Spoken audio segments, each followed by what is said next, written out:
ಸಾಮಾನ್ಯರಿಗಿದೆ, ಜನಸಾಮಾನ್ಯರಿಗಿದೆ. ಪೊಲೀಸರು ತನಿಖೆ ಮಾಡೋದಕ್ಕೆ ಶಕ್ತರಾಗಿರಲಿಲ್ವಾ? ಎಫ್ಐಆರ್ ಸಹ ಆಗಿಲ್ವಂತೆ. ಎಫ್ಐಆರ್ ದಾಖಲಿಸಿ ತನಿಖೆಯನ್ನು ನಡೆಸ್ತಾ ಇದ್ದಾರೆ ಎಸ್ಐಟಿ ಅಧಿಕಾರಿಗಳು. ಎಸ್ಐಟಿ ರಚನೆ ಆಗ್ತಿದ್ದಂತೆ ಫೀಲ್ಡ್ಗೆ ಇಳಿದಿದ್ದ ಅಧಿಕಾರಿಗಳು, ಆದರೆ ಎಫ್ಐಆರ್ ಕೂಡ ಆಗಿಲ್ವಂತೆ. ಅಶೋಕ್ ನಗರ ಪೊಲೀಸರಿಂದ ಫೈಲ್ ಪಡೆದು ವಿಚಾರಣೆಯನ್ನ ಮಾಡುತ್ತಿದ್ದಾರೆ. ಘಟನಾ ಸ್ಥಳಕ್ಕೆ ಭೇಟಿ ನೀಡಿ ಟೆಕ್ನಿಕಲ್ ಎವಿಡೆನ್ಸ್ಗಳನ್ನ ಸಂಗ್ರಹ ಮಾಡುತ್ತಿದ್ದಾರೆ. ರಾಯ್ ಫೋನ್, ಲ್ಯಾಪ್ಟಾಪ್ ಜಾಲಾಡಿದ್ದಾರೆ ಅಧಿಕಾರಿಗಳು. ಬಂಡಲ್ ಗಟ್ಟಲೆ ಪೇಪರ್ಸ್ ಅನ್ನ ವಶಕ್ಕೆ ಪಡೆದು ಹುಡುಕಾಟವನ್ನ ಮಾಡುತ್ತಿದ್ದಾರೆ ಅಧಿಕಾರಿಗಳು. ಬೇನಾಮಿ ಆಸ್ತಿ, ನಟ ನಟಿಯರ ಸಂಪರ್ಕದ ಬಗ್ಗೆಯೂ ಕೂಡ ತನಿಖೆಯನ್ನ ಮುಂದುವರೆಸಿದ್ದಾರೆ. ಇಷ್ಟೆಲ್ಲ ತನಿಖಾ ಪ್ರಗತಿ ನಡೆದರೂ ಕೂಡ ಸೂಸೈಡ್ಗೆ ಏನು ಕಾರಣ ಅನ್ನೋದು ಇಲ್ಲಿವರೆಗೂ ಮಾಹಿತಿ ಸಿಕ್ಕೇ ಇಲ್ಲ. ರಾಯ್ ಸೂಸೈಡ್ ಕೇಸ್ನಲ್ಲಿ ಈವರೆಗೂ ಎಫ್ಐಆರ್ ಸಹ ದಾಖಲಾಗಿಲ್ಲ.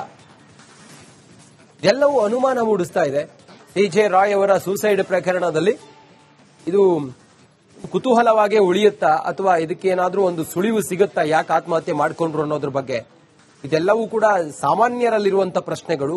ಎಸ್ಐಟಿ ರಚನೆಯಾಗಿ 12 ದಿನ ಆದ್ರೂ ಕೂಡ ಇದಕ್ಕೊಂದು ಸಣ್ಣ ಸುಳಿವು ಸಿಗ್ಲಿಲ್ವಾ ಅನ್ನುವಂತ ಪ್ರಶ್ನೆ ಎಲ್ಲರಲ್ಲೂ ಇದೆ.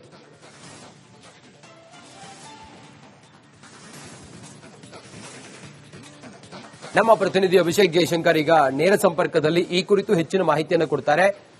ಅಭಿಷೇಕ್, ಇಲ್ಲಿವರೆಗೂ ಕೂಡ ಎಸ್ಐಟಿ ಅಧಿಕಾರಿಗಳು ಏನೇನು ಮಾಹಿತಿ ಕಲೆ ಹಾಕಿದ್ದಾರೆ? ಎಲ್ಲರಲ್ಲೂ ಕೂಡ ಏನಾಗಿರಬಹುದು ಅನ್ನುವಂಥ ಕುತೂಹಲ ಇದೆ. ಸದ್ಯಕ್ಕೆ ಪ್ರೋಗ್ರೆಸಿವ್ ತನಿಖಾ ವರದಿ ಏನಿದೆ? ಯಾವ ಹಂತದವರೆಗೂ ಕೂಡ ಬಂದಿದೆ? ಈಗ ಸದ್ಯಕ್ಕೆ ಈವರೆಗೂ ಏನ್ ಡೀಟೇಲ್ಸ್ ಇದೆ ನಿಮ್ಮ ಹತ್ರ ಅಭಿಷೇಕ್?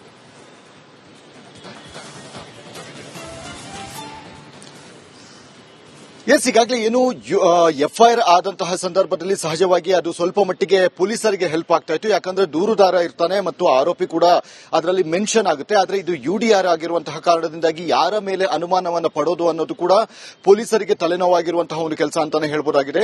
ಈ ಹಿನ್ನೆಲೆಯಲ್ಲಿ ಇಲ್ಲಿಯವರೆಗೆ ಅಂದ್ರೆ ಕಾರಣ ಏನು, ಅಂದ್ರೆ ಸಿಜೆ ರಾಯ್ ಆತ್ಮಹತ್ಯೆಗೆ ಕಾರಣ ಏನು ಅನ್ನುವಂತಹ ಒಂದು ಅಂಶವನ್ನ ಬಿಟ್ಟರೆ ಉಳಿದೆಲ್ಲವೂ ಕೂಡ ಪೊಲೀಸ್ ಪ್ರೊಸೀಜರ್ ಯಾವ ರೀತಿ ಇದೆ ಅದೆಲ್ಲವನ್ನು ಕೂಡ ಮುಗಿಸಿದ್ದಾರೆ. ಆದ್ರೆ ಇದುವರೆಗೂ ನಿಖರವಾದಂತಹ ಒಂದು ಅಂದ್ರೆ ಇಂತಹದೇ ಕಾರಣಕ್ಕೆ ಸಿಜೆ ರಾಯ್ ಸಾವನ್ನಪ್ಪಿದ್ದಾರೆ ಅನ್ನುವಂತಹ ಒಂದು ವಿಚಾರಗಳು ಇಲ್ಲಿವರೆಗೂ ಕೂಡ ಗೊತ್ತಿಲ್ಲ.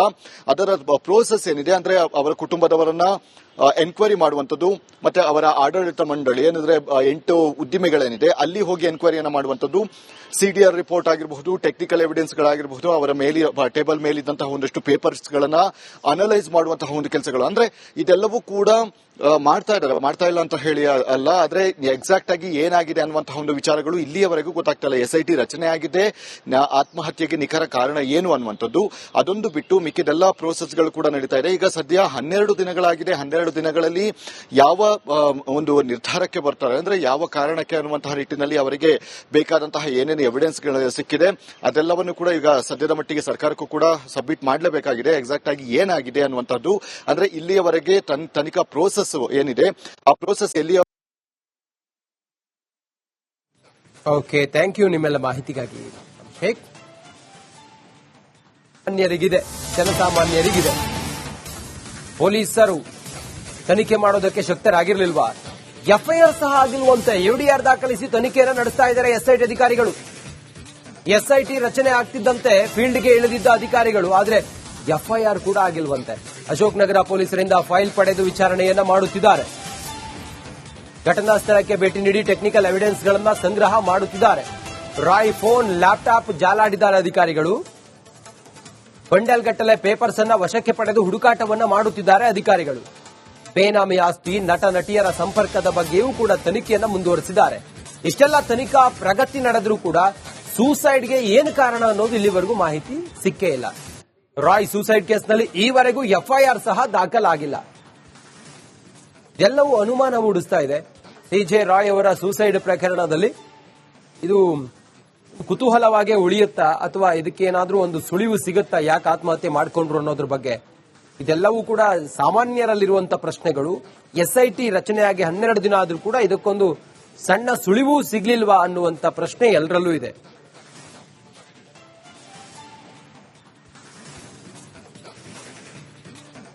ನಮ್ಮ ಪ್ರತಿನಿಧಿ ಅಭಿಷೇಕ್ ಜಯಶಂಕರ್ ಈಗ ನೇರ ಸಂಪರ್ಕದಲ್ಲಿ ಈ ಕುರಿತು ಹೆಚ್ಚಿನ ಮಾಹಿತಿಯನ್ನು ಕೊಡ್ತಾರೆ. ಅಭಿಷೇಕ್, ಇಲ್ಲಿವರೆಗೂ ಕೂಡ ಎಸ್ಐಟಿ ಅಧಿಕಾರಿಗಳು ಏನೇನು ಮಾಹಿತಿ ಕಲೆ ಹಾಕಿದ್ದಾರೆ? ಎಲ್ಲರಲ್ಲೂ ಕೂಡ ಏನಾಗಿರಬಹುದು ಅನ್ನುವಂಥ ಕುತೂಹಲ ಇದೆ. ಸದ್ಯಕ್ಕೆ ಪ್ರೋಗ್ರೆಸಿವ್ ತನಿಖಾ ವರದಿ ಏನಿದೆ? ಯಾವ ಹಂತದವರೆಗೂ ಕೂಡ ಬಂದಿದೆ ಈಗ ಸದ್ಯಕ್ಕೆ ಈವರೆಗೂ ಏನ್ ಡೀಟೇಲ್ಸ್ ಇದೆ ನಿಮ್ಮ ಹತ್ರ ಅಭಿಷೇಕ್?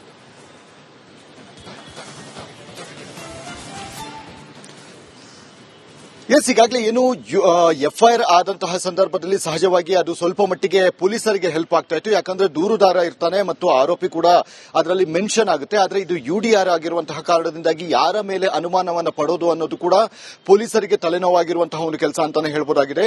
ಈ ಹಿನ್ನೆಲೆಯಲ್ಲಿ ಇಲ್ಲಿಯವರೆಗೆ ಅಂದ್ರೆ ಕಾರಣ ಏನು, ಅಂದ್ರೆ ಸಿಜೆ ರಾಯ್ ಆತ್ಮಹತ್ಯೆಗೆ ಕಾರಣ ಏನು ಅನ್ನುವಂತಹ ಒಂದು ಅಂಶವನ್ನ ಬಿಟ್ಟರೆ ಉಳಿದೆಲ್ಲವೂ ಕೂಡ ಪೊಲೀಸ್ ಪ್ರೊಸೀಜರ್ ಯಾವ ರೀತಿ ಇದೆ ಅದೆಲ್ಲವನ್ನು ಕೂಡ ಮುಗಿಸಿದ್ದಾರೆ. ಆದ್ರೆ ಇದುವರೆಗೂ ನಿಖರವಾದಂತಹ ಒಂದು ಅಂದ್ರೆ ಇಂತಹದೇ ಕಾರಣಕ್ಕೆ ಸಿಜೆ ರಾಯ್ ಸಾವನ್ನಪ್ಪಿದ್ದಾರೆ ಅನ್ನುವಂತಹ ಒಂದು ವಿಚಾರಗಳು ಇಲ್ಲಿವರೆಗೂ ಕೂಡ ಗೊತ್ತಿಲ್ಲ.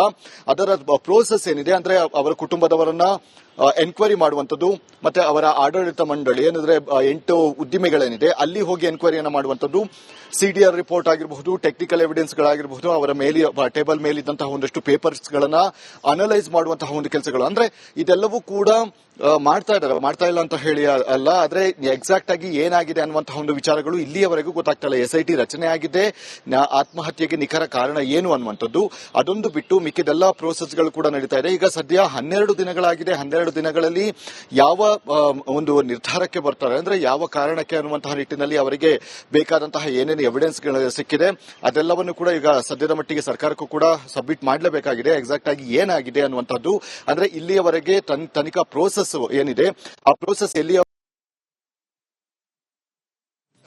ಓಕೆ, ಥ್ಯಾಂಕ್ ಯು ನಿಮ್ಮೆಲ್ಲ ಮಾಹಿತಿಗಾಗಿ ಅಭಿಷೇಕ್. ಜನಸಾಮಾನ್ಯರಿಗಿದೆ ಪೊಲೀಸರು ತನಿಖೆ ಮಾಡೋದಕ್ಕೆ ಶಕ್ತರಾಗಿರಲಿಲ್ವಾ? ಎಫ್ಐಆರ್ ಸಹ ಆಗಿಲ್ವಂತೆ. ಯುಡಿಆರ್ ದಾಖಲಿಸಿ ತನಿಖೆಯನ್ನು ನಡೆಸ್ತಾ ಇದ್ದಾರೆ ಎಸ್ಐಟಿ ಅಧಿಕಾರಿಗಳು.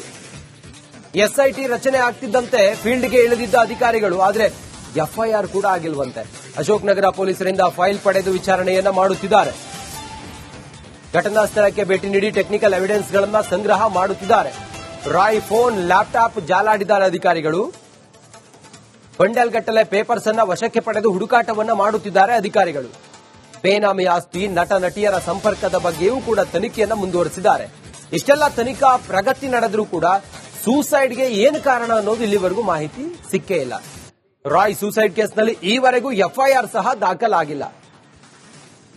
ಎಲ್ಲವೂ ಅನುಮಾನ ಮೂಡಿಸ್ತಾ ಇದೆ. ಸಿಜೆ ರಾಯ್ ಅವರ ಸೂಸೈಡ್ ಪ್ರಕರಣದಲ್ಲಿ ಇದು ಕುತೂಹಲವಾಗಿ ಉಳಿಯುತ್ತಾ ಅಥವಾ ಇದಕ್ಕೇನಾದ್ರೂ ಒಂದು ಸುಳಿವು ಸಿಗುತ್ತಾ, ಯಾಕೆ ಆತ್ಮಹತ್ಯೆ ಮಾಡಿಕೊಂಡ್ರು ಅನ್ನೋದ್ರ ಬಗ್ಗೆ? ಇದೆಲ್ಲವೂ ಕೂಡ ಸಾಮಾನ್ಯರಲ್ಲಿರುವಂತಹ ಪ್ರಶ್ನೆಗಳು. ಎಸ್ಐಟಿ ರಚನೆಯಾಗಿ 12 ದಿನ ಆದ್ರೂ ಕೂಡ ಇದಕ್ಕೊಂದು ಸಣ್ಣ ಸುಳಿವು ಸಿಗ್ಲಿಲ್ವಾ ಅನ್ನುವಂತ ಪ್ರಶ್ನೆ ಎಲ್ಲರಲ್ಲೂ ಇದೆ.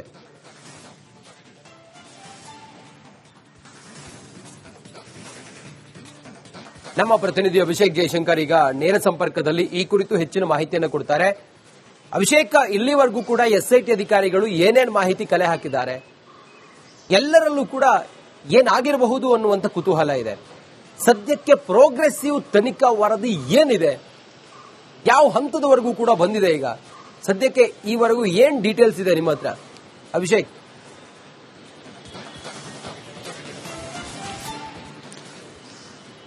ಎಸ್, ಈಗಾಗಲೇ ಏನು ಎಫ್ಐಆರ್ ಆದಂತಹ ಸಂದರ್ಭದಲ್ಲಿ ಸಹಜವಾಗಿ ಅದು ಸ್ವಲ್ಪ ಮಟ್ಟಿಗೆ ಪೊಲೀಸರಿಗೆ ಹೆಲ್ಪ್ ಆಗ್ತಾ ಇತ್ತು. ಯಾಕಂದ್ರೆ ದೂರುದಾರ ಇರ್ತಾನೆ ಮತ್ತು ಆರೋಪಿ ಕೂಡ ಅದರಲ್ಲಿ ಮೆನ್ಷನ್ ಆಗುತ್ತೆ. ಆದ್ರೆ ಇದು ಯುಡಿಆರ್ ಆಗಿರುವಂತಹ ಕಾರಣದಿಂದಾಗಿ ಯಾರ ಮೇಲೆ ಅನುಮಾನವನ್ನ ಪಡೋದು ಅನ್ನೋದು ಕೂಡ ಪೊಲೀಸರಿಗೆ ತಲೆನೋವಾಗಿರುವಂತಹ ಒಂದು ಕೆಲಸ ಅಂತಾನೆ ಹೇಳ್ಬೋದಾಗಿದೆ.